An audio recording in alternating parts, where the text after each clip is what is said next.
Ma défense devant ceux qui enquêtent sur mon compte, la voici. N'aurions-nous pas le droit de manger et de boire? N'aurions-nous pas le droit d'emmener avec nous une femme croyante, comme les autres apôtres, les frères du Seigneur et Pierre? Ou bien serais-je le seul avec Barnabé à ne pas avoir le droit de ne pas travailler? Arrive-t-il qu'on serve dans l'armée à ses propres frais, qu'on plante une vigne sans manger de ses fruits, qu'on garde un troupeau sans boire du lait de ce troupeau?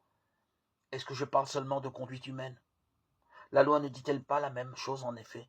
Dans la loi de Moïse, il est écrit: ne mets pas une muselière au bœuf qui foule le grain. Dieu s'inquiète-t-il des bœufs, ou bien le dit-il en réalité à cause de nous? En effet, c'est pour nous que cela a été écrit, puisque le laboureur doit labourer avec un espoir, et celui qui foule le grain avec l'espoir d'en avoir sa part. Si nous avons semé pour vous les biens spirituels, serait-ce trop de vouloir récolter vos biens matériels? Si d'autres ont leur part de droit sur vous, ne l'avons-nous pas encore plus qu'eux? Mais nous n'avons pas fait usage de ce droit. Au contraire, nous supportons tout pour ne pas créer d'obstacles à l'évangile du Christ. Ne le savez-vous pas? Ceux qui assurent le culte du temple sont nourris par le temple. Ceux qui servent à l'autel ont leur part de ce qui est offert. De même aussi le Seigneur a prescrit à ceux qui annoncent l'évangile de vivre de l'évangile.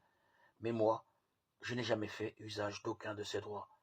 Et je n'écris pas cela pour en profiter, plutôt mourir. Personne ne me dépouillera de ce motif d'orgueil.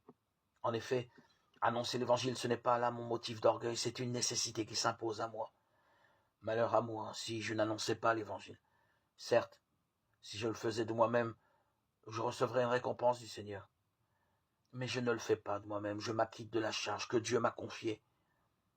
Alors, pourquoi recevrais-je une récompense? Parce que j'annonce l'évangile sans rechercher aucun avantage matériel, ni faire valoir mes droits de prédicateur de l'évangile? Oui, libre à l'égard de tous, je me suis fait le serviteur de tous, afin d'en gagner le plus grand nombre possible. Et avec les Juifs, j'ai été comme un Juif pour gagner les Juifs.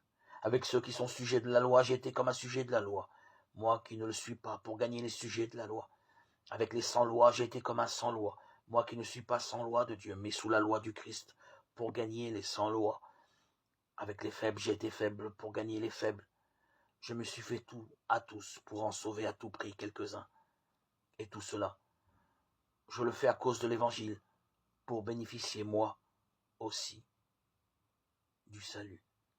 Épître aux Corinthiens chapitre 9, verset 3 à 23.